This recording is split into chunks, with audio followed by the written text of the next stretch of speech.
Subscribe करिए हमारे channel target UP TET CTET को और बेल आइकन को दबाइए। हेलो फ्रेंड्स, मैं रेनू स्वागत करती हूँ आप सभी भावी अध्यापक एवं अध्यापिकाओं का आपके अपने channel target UP TET CTET में। दोस्तों, आपका सेकेंड पेपर है आपके सेकेंड सेमेस्टर में प्रारंभिक शिक्षा के नवीन प्रयास। इसके अंतर्गत जो आपका लेसन नंबर 3 है वो है स्वतंत्रता के पश्चात बने हुए आयोग और समितियां।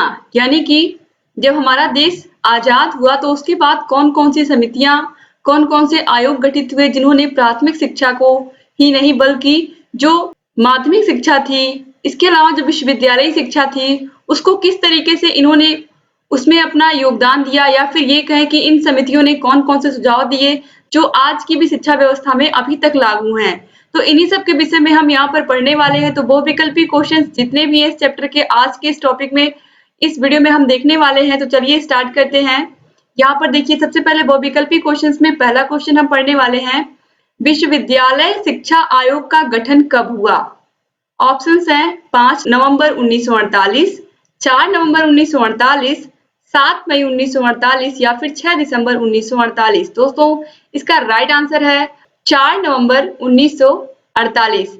इसे हम राधा कृष्णन समिति के नाम से भी जानते हैं, तो आप याद रखिएगा। इसके बाद क्वेश्चन नंबर 2 है, माध्यमिक शिक्षा आयोग को और किस नाम से जानते हैं? दोस्तों, माध्यमिक शिक्षा आयोग को हम जानते हैं मुदालियर आयोग के नाम से। यहाँ पर ऑप्शंस देखिए, मुदालियर आयोग दिया हुआ है तो राइट आंसर यही है, ऑप्शन ए। इसके अलावा यहाँ पर हंटर आयोग भी दिया हुआ है। हंटर आयोग आप सभी को पता है आजादी से पहले 1882-1883 के अंतर्गत ये आया था हंटर आयोग, और इसे हम भारतीय शिक्षा आयोग के नाम से भी जानते हैं। ये आपको मैंने पिछले वीडियो में बताया था।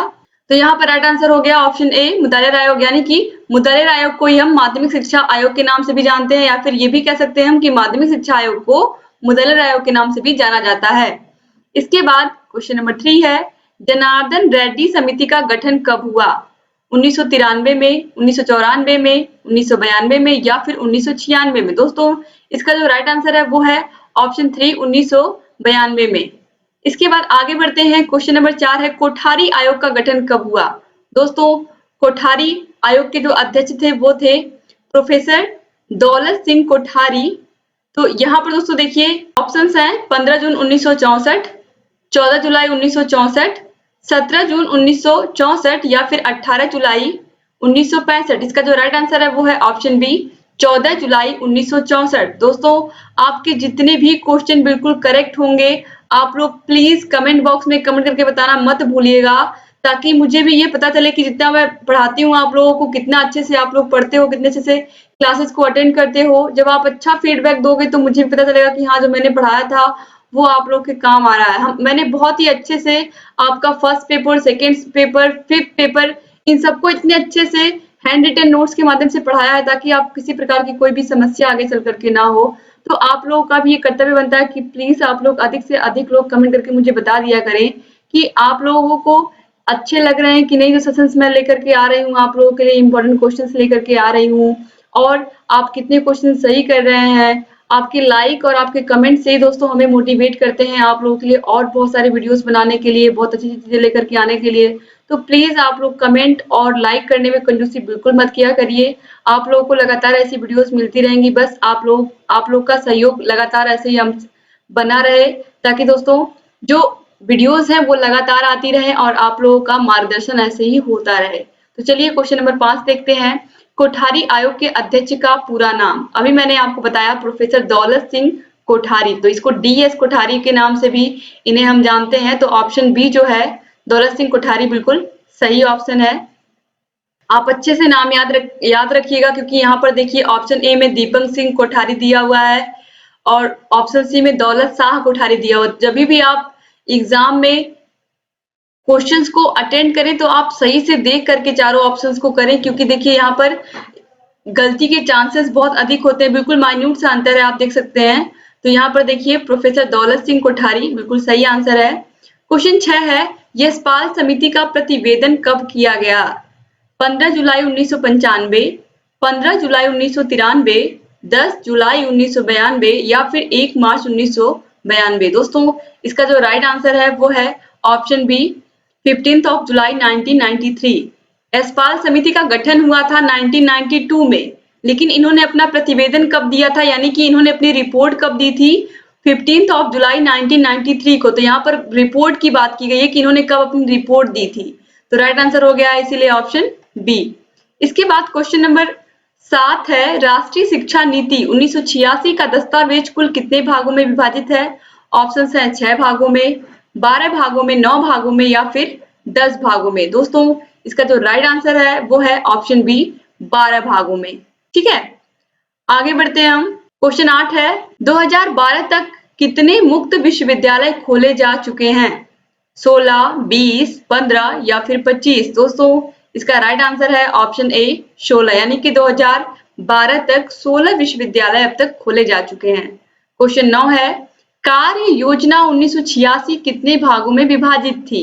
24, 25, 28 या फिर 26? दोस्तों इसका जो राइट आंसर है वो है ऑप्शन ए, 24, यानी कि कार्य योजना 1986 24 भागों में बटी हुई थी। तो ऑप्शन ए बिल्कुल सही है। इसके बाद हम आगे बढ़ते हैं। क्वेश्चन नंबर 10 है, यशपाल समिति में कितने सदस्य थे? दोस्तों यशपाल समिति का गठन 1992 में हुआ था, ये मैं आपको बता चुकी हूँ। अब यहाँ पर ऑप्शंस हैं 9, 8, 11 या फिर 20। राइट आंसर है ऑप्शन बी, 8, यानी कि यशपाल समिति में 8 सदस्य थे। क्वेश्चन 11 है, यशपाल कमेटी के अध्यक्ष कौन थे? यशपाल समिति के जो अध्यक्ष थे वो थे प्रोफेसर यशपाल। तो बहुत ही आसान सा क्वेश्चन है। इस तरीके के क्वेश्चंस मेनली एग्जाम में पूछे नहीं जाते हैं, क्योंकि यशपाल समिति आंसर में ही बता दिया है, प्रोफेसर यशपाल, केवल प्रोफेसर आगे लगाना है। तो ऑप्शन बी बिल्कुल सही हो गया इसमें। इसके बाद क्वेश्चन 12 है, माध्यमिक शिक्षा आयोग के अध्यक्ष थे। दोस्तों अभी आपने ऊपर पढ़ा है कि माध्यमिक शिक्षा आयोग को हम मुदालियर आयोग के नाम से भी जानते थे। तो यहाँ पर चारों ऑप्शंस में आप देख सकते हैं, मुदालियर किस ऑप्शन में मिलेगा आपको? ऑप्शन ए में मिलेगा, doctor Lakshman Swami Mudaliar. Option A बिल्कुल सही है। जबकि यहाँ पर आप देखिए ऑप्शन बी में डॉक्टर दौलत सिंह कोठारी, डी.एस. कोठारी 1964 राष्ट्रीय शिक्षा आयोग 1964 के अध्यक्ष थे। डॉक्टर यशपाल दिया हुआ है या प्रोफेसर यशपाल, ये यशपाल समिति के अध्यक्ष थे। डॉक्टर राधाकृष्णन, ये 1948 विश्वविद्यालय शिक्षा के लिए जो आयोग बना था उसके अध्यक्ष थे। तो राइट आंसर है option A, doctor Lakshman Swami Mudaliar माध्यमिक शिक्षा आयोग के अध्यक्ष थे। इसके बाद क्वेश्चन 13 है, विद्यालय स्तर पर शिशुओं की मांसपेशियों का विकास होता है वार्तालाप से, पठन अभ्यास से, सृजनात्मक क्रियाकलापों से या फिर मानसिक अभ्यास से? दोस्तों इसका जो राइट आंसर है वो है ऑप्शन सी, सृजनात्मक क्रियाकलापों से। सृजनात्मक क्रियाकलापों का मतलब है कि बच्चे कुछ नया बनाते हैं, खिलौनों को तोड़ते हैं, कुछ भी उससे सीखते हैं। तोड़ने से भी बहुत सारी चीजें बच्चे सीखते हैं, तोड़ने से फिर उसको जोड़ने की कोशिश करते हैं। तो ये सब क्या, इससे बच्चों की मांसपेशियों का विकास होता है। तो यहाँ पर ऑप्शन सी बिल्कुल सही हो गया। इसके बाद क्वेश्चन नंबर 14 है, निम्नलिखित में से किस स्तर के विद्यालय में बच्चों को स्वतंत्र रूप से विकसित होने के अवसर दिए जाने चाहिए? प्राथमिक विद्यालय, माध्यमिक विद्यालय, पूर्व माध्यमिक विद्यालय या फिर पूर्व प्राथमिक विद्यालय? दोस्तों अगर मैं इस चैप्टर के अनुसार बात करूं तो यहाँ पर राइट आंसर हो जाएगा ऑप्शन डी, पूर्व प्राथमिक विद्यालय। यानी कि बच्चों को स्वतंत्र रूप से विकसित होने का अवसर, वैसे भी अगर बच्चा स्कूल नहीं जा रहा है, स्कूल जाने से पहले वो बिल्कुल स्वतंत्र होता है और वो अपने एटमॉस्फियर यानी कि अपने वातावरण के अनुसार वो बिल्कुल स्वतंत्र होता है। जिस तरीके का माहौल उसे मिलता है उस तरीके के माहौल में वो बिल्कुल खेलता है, बड़ा होता है। लेकिन अगर मैं बात करूं प्राथमिक विद्यालय की कक्षा 1 से लेकर के 5 तक की, तो 1 से 5 तक के विद्यालय में भी बच्चों को स्वतंत्र रूप से विकसित होने का ही अवसर दिया जाता है। इसका बहुत अच्छा एग्जाम्पल मैं आपको बताती हूँ। आपने टीचिंग की है, फर्स्ट सेमेस्टर की टीचिंग आपने की है, आपने देखा प्राथमिक विद्यालय में हरे कलर का पट्टी लगा होता है, ठीक है, हरे कलर का पट्टी लगा होता है। लेकिन अगर आपके स्कूल के आसपास जहाँ आपने टीचिंग की थी वहां पर अगर आपने पूर्व प्राथमिक विद्यालय देखा है, यानी कि कक्षा 6 से 8 तक का विद्यालय देखा है, तो वहां पर आपने देखा होगा कि लाल कलर की पट्टी लगी होती है। तो इसका मतलब क्या, हरी पट्टी क्यों होती है? आखिर में हरी पट्टी इसलिए होती है कि बच्चों को नेचर से कंपेयर किया गया है, बच्चों को प्रकृति से कंपेयर किया गया है, पेड़ पौधों से कंपेयर किया गया है कि बच्चा आपके पास एक छोटे सी पेड़ की तरह आता है, उसका आपको बहुत केयर करना है, उसको खिलने का, बढ़ने का अवसर देना है, ताकि वो आगे चल करके उसकी हर तरीके से उसका विकास हो सके, हर तरीके से बच्चा जो भी चाहे वो आगे कर सके। तो प्राथमिक विद्यालय में बच्चों को अच्छे से विकसित होने का मौका दिया जाता है। तो यहाँ पर अगर देखा जाए तो ऑप्शन ए भी होना चाहिए, प्राथमिक विद्यालय भी होना चाहिए। तो अगर मेरे अकॉर्डिंग आप पूछोगे तो इस क्वेश्चन में आपको प्राथमिक विद्यालय भी सही मिलेगा और पूर्व प्राथमिक विद्यालय भी सही मिलेगा, क्योंकि ये दोनों ही जगह ऐसी हैं जहां पर बच्चे को स्वतंत्र रूप से खेलने का अवसर मिलता है, स्वतंत्र रूप से विकसित होने का अवसर मिलता है, किसी प्रकार से कोई भी दबाव नहीं होता है टीचर्स का। तो यहाँ पर अगर देखा जाए तो पूर्व प्राथमिक विद्यालय और प्राथमिक विद्यालय दोनों ही सही होंगे, ठीक है, मेरे अकॉर्डिंग। तो उम्मीद करती हूँ आपको ये चीज समझ में आई होगी। अब मैं हरी पट्टी के अलावा लाल पट्टी की बात कर लूं। लाल पट्टी का मतलब होता है कि कक्षा 1 से लेकर के 5 तक तो बच्चे ने खेल भी खेल लिए, बच्चे ने थोड़ी बहुत पढ़ाई भी कर ली, बच्चे ने सब कुछ कर लिया, बच्चे को बिल्कुल टीचर्स ने स्वतंत्र छोड़ा। लेकिन जब बच्चे कक्षा 6 से 8 तक के विद्यालय में आते हैं तो अब उनके अंदर कुछ शालीनता आनी चाहिए, क्योंकि जो उनके खेलने की उम्र थी, या ये कहें कि जो उनके स्वतंत्र रूप से विकसित होने का जो अवसर था, वो अब उसमें थोड़ी बाध्यता लगेगी। यानी कि अब थोड़ा उसको कुछ ऐसी चीजें होंगी जिसमें रिस्ट्रिक्शन होगा। हमेशा नहीं आप क्लास से बाहर निकल करके हमेशा नहीं आपको खेलने का अवसर दिया जाएगा, या फिर ये कहें कि हमेशा आपको मौके नहीं मिलेंगे। अगर आपका क्लास में पढ़ने का मन नहीं है तो मैम ने आपको कोई और चीज सिखा दी उस टाइम पर, ऐसा वहां पर नहीं होगा। वहां पर आपको टीचर्स जो पढ़ाएंगे उस टाइम पर आपको वो चीज सीखनी रहेगी। तो इसीलिए जो पूर्व प्राथमिक विद्यालय होते हैं, पूर्व माध्यमिक विद्यालय होते हैं, कक्षा 6 से 8 तक के विद्यालय होते हैं, वहां पर आपको लाल पट्टी देखने को मिलेगी, ठीक है। तो इस तरीके से जो हरी पट्टी होती है वो प्राथमिक विद्यालय का प्रतीक है, जहां पर बच्चे स्वतंत्र रूप से विकसित होते हैं। और जो लाल पट्टी होती है वो किस लिए होती है? वो बच्चों को ये बताने के लिए होती है कि अब तुम्हारे अंदर थोड़ी शालीनता आनी चाहिए, अब तुम थोड़े बड़े हो गए हो, तुम समझदार हो गए हो, ठीक है। तो उम्मीद करती हूँ ये चीज आपको समझ में आई होगी। तो यहाँ पर दोस्तों आपके अकॉर्डिंग भी मुझे लगता है यही सही होगा। आप लोग प्लीज कमेंट करके मुझे बताइएगा कि पूर्व प्राथमिक विद्यालय और प्राथमिक विद्यालय दोनों सही होना चाहिए कि नहीं। मेरे अकॉर्डिंग तो दोनों ही सही होने चाहिए। आगे बढ़ते हैं। क्वेश्चन नंबर 15 है, स्वतंत्रता के समय देश में कितने प्रतिशत जनसंख्या साक्षर थी? दोस्तों आपको जान करके बहुत ही हैरानी होगी कि जब हमारा देश स्वतंत्र हुआ था तो उस समय हमारे देश की जो साक्षरता थी, यानी कि केवल पढ़े लिखे लोगों की दर कितनी थी? केवल थी 12%। यानी कि जो ऑप्शन सी है ये बिल्कुल सही है। अगर मैं 1958 की बात करूं, 1958 की बात करूं, तो उस समय पर भी हमारे देश की जो साक्षरता की दर थी, लिटरेसी रेट थी, वो केवल 18% थी। तो आप सोच सकते हो कि हमारे देश में कितनी ज्यादा जो साक्षरता की दर थी वो कितनी ज्यादा कम थी, जबकि होना क्या चाहिए था, बहुत फिर भी थोड़ा बहुत और अच्छा होना चाहिए था। लेकिन आपने देखा कि यहाँ पर कितना है, केवल और केवल 12% है। अब तो बहुत हद तक सही हो चुकी है। आगे बढ़ते हैं। क्वेश्चन नंबर 16 है, शिक्षा आयोग 1966 के अध्यक्ष थे। यानी कि 1964 से लेकर के 1966 तक कौन सा शिक्षा आयोग बना था? आप सभी लोगों को पता है इसका आंसर। इसका राइट आंसर है option C, doctor DS Kothari या फिर श्री DS कोठारी यहाँ पर दिया हुआ है। यानी कि ऑप्शन सी जो है वो बिल्कुल सही है। DS कोठारी जी क्या थे?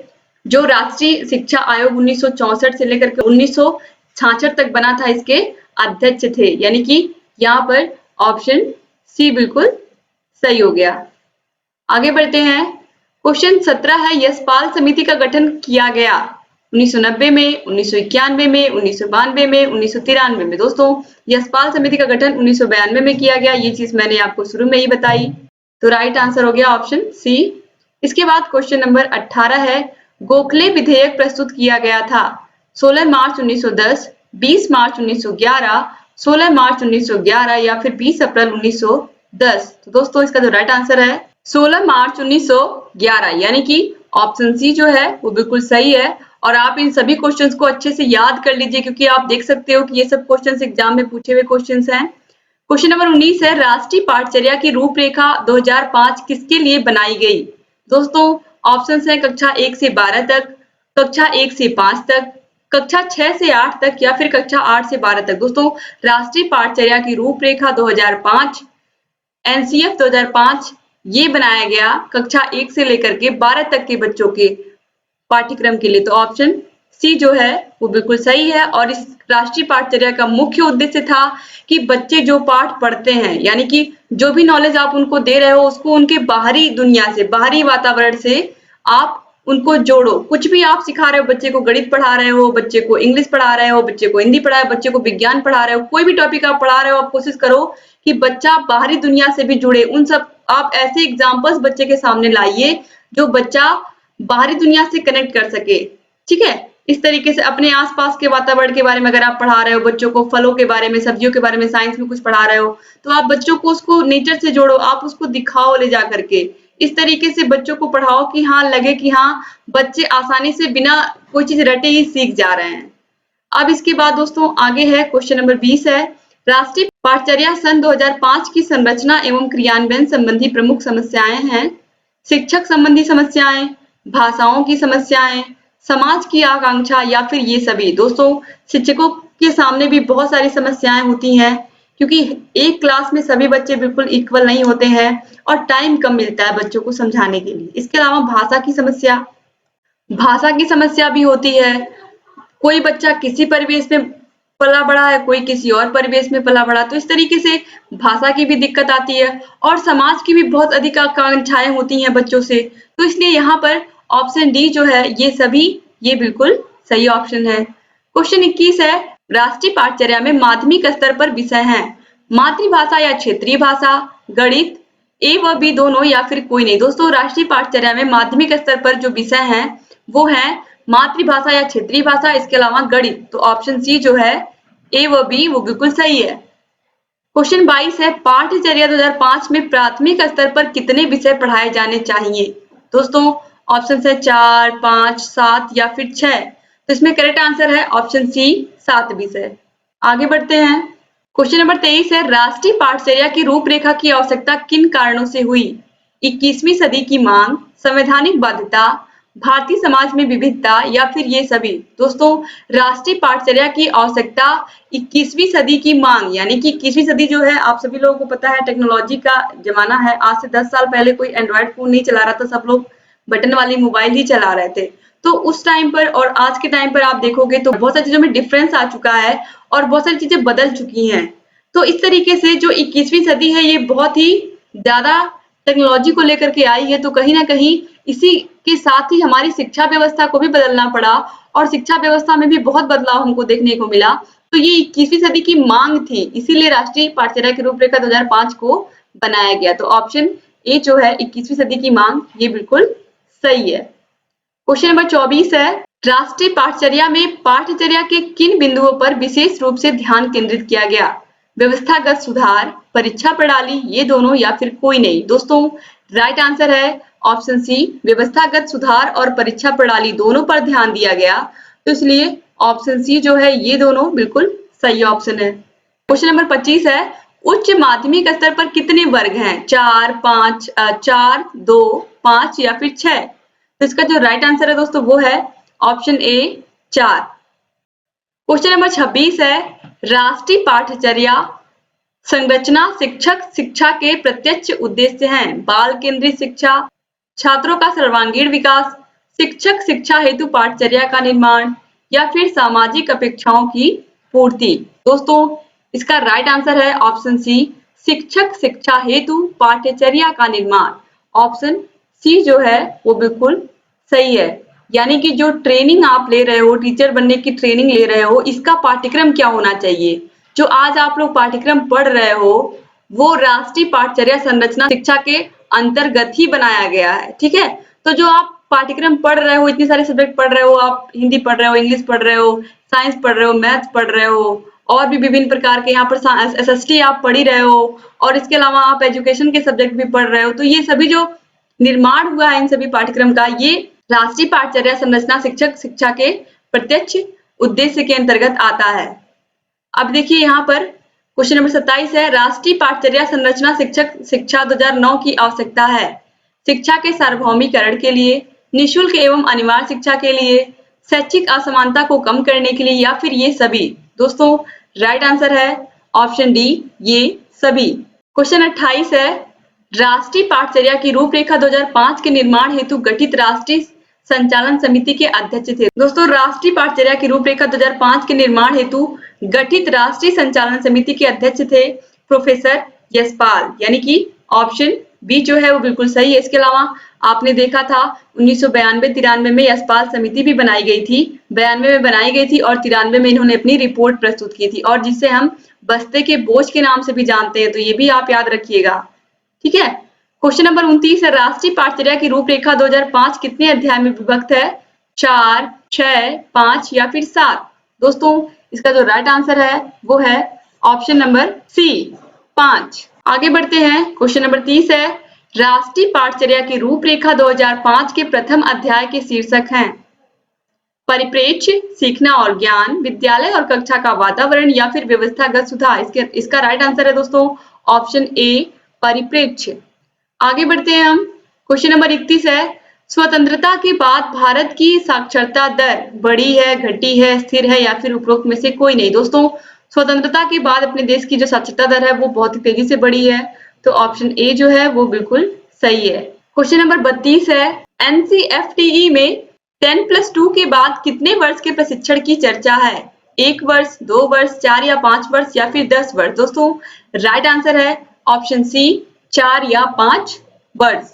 आगे बढ़ते हैं। क्वेश्चन नंबर 33 है, कितने अंतराल के उपरांत पाठचर्या के पुनर्विकास एवं समीक्षा का प्रावधान है? 5 वर्ष बाद, 6 वर्ष बाद, 8 वर्ष बाद या फिर 10 वर्ष बाद? राइट आंसर है ऑप्शन ए, 5 वर्ष बाद।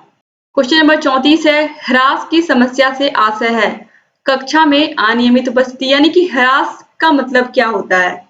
इसके अलावा बच्चों का अनुत्तीर्ण हो जाना। इसके अलावा यहाँ पर ऑप्शंस हैं, बीच में ही विद्यालय छोड़कर बच्चे का चले जाना या फिर बच्चे का गांव छोड़कर शहर चले जाना। दोस्तों मैंने आपको बताया था अपव्यय और अवरोधन। अपव्यय को ही हम ह्रास के नाम से भी जानते हैं कि ह्रास क्यों होता है बच्चों का, आखिर में अपव्यय क्यों होता है, उसका रीजन क्या है? स्कूल में ऐसे बच्चे जो स्कूल आ रहे थे उसके बाद एकाएक क्या हुआ कि वो स्कूल छोड़कर चले गए, मतलब बीच सेशन में ही स्कूल छोड़ करके चले गए। अप्रैल से अब सेशन चलने लगा है, आप सभी लोगों को पता होगा कि अप्रैल, मई, जून, जुलाई, अगस्त, सितंबर तक भी बच्चे ने कंटिन्यू रखा क्लास, लेकिन अक्टूबर, नवंबर, दिसंबर तक क्लास से गायब हो गया, बच्चा स्कूल आना ही बंद कर दिया। तो इस तरीके से क्या हो जाता है? अपव्यय हो जाता है, ह्रास हो जाता है उस बच्चे का, ठीक है। और अवरोधन क्या होता है ये भी मैंने आपको बताया था। अवरोधन वो समस्या है कि बच्चा एक क्लास में साल भर पढ़ा, उसने एग्जाम दिया, उस कक्षा में फेल हो गया, फिर दूसरे साल वो उसी कक्षा में पढ़ रहा है, उसके बाद उसने एग्जाम दिया, फिर वो फेल हो गया और फिर दूसरे साल भी वो उसी कक्षा में है। इसका मतलब है कि अवरोध उत्पन्न हो गया, वो अगले क्लास में नहीं जा पा रहा है, ठीक है, तो इसे हम अवरोधन कहते हैं। तो इस तरीके की समस्या से भी स्कूलों में निपटना पड़ता है, किस तरीके से बच्चों को हम उपचारात्मक शिक्षा दें, निदानात्मक शिक्षा दें, तो ये सब चीजें भी मैं ऑलरेडी आप लोगों को समझा चुकी हूँ। तो यहाँ पर जो ह्रास होता है इसका मतलब होता है बीच में ही विद्यालय छोड़कर बच्चे का चले जाना, तो ऑप्शन सी जो है वो बिल्कुल सही है। सत्र के बीच में ही बच्चे क्या करते हैं? स्कूल छोड़ करके चले जाते हैं। ऐसे बहुत सारे बच्चे होते हैं, आपने देखा भी होगा, अगर आपने टीचिंग की है 1-1.5 महीने की तो आपको भी पता चला होगा कि बहुत सारे ऐसे बच्चे होते हैं जो नियमित भी नहीं स्कूल आते हैं, ऐसे भी बहुत सारे बच्चे होते हैं। इसके बाद क्वेश्चन नंबर 35 है, राष्ट्रीय पाठचर्या की रूपरेखा एनसीएफ 2005 के अनुसार मार्गदर्शक सिद्धांत में निहित है।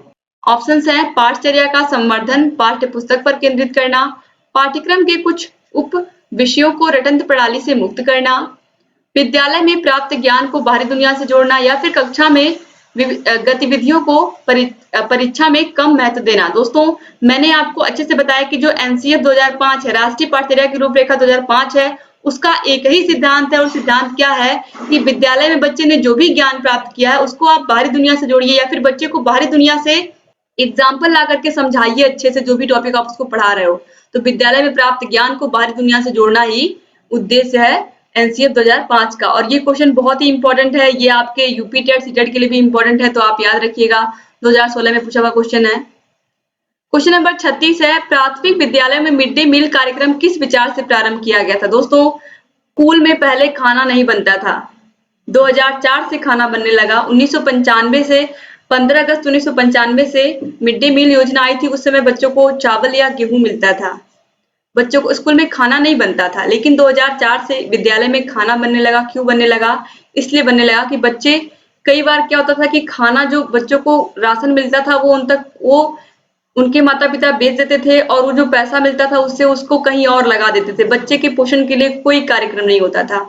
तो सोचा गया कि अगर स्कूल में खाना बने तो बच्चे स्कूल को मिस भी नहीं करें, यानी कि ऐसा नहीं हो, बहुत सारे बच्चे ऐसे होते हैं जो घर से खाना खा करके नहीं आते और वो स्कूल छोड़ करके चले जाते हैं, बीच में ही खाना खाएं और फिर स्कूल आते ही नहीं है इंटरवल के टाइम के बाद।